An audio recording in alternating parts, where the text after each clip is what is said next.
বৃন্দাবনে যখন তুমি বাঁশরি বাজাও, বাঁশির সুরে পাগল নিয়ে আমারে বানাও।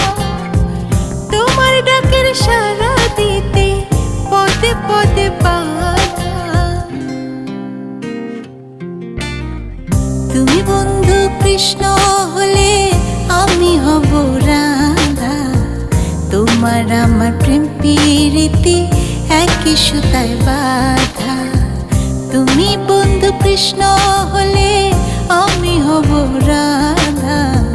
তোমার আমার প্রেম প্রীতি একই সুতায় বাঁধা।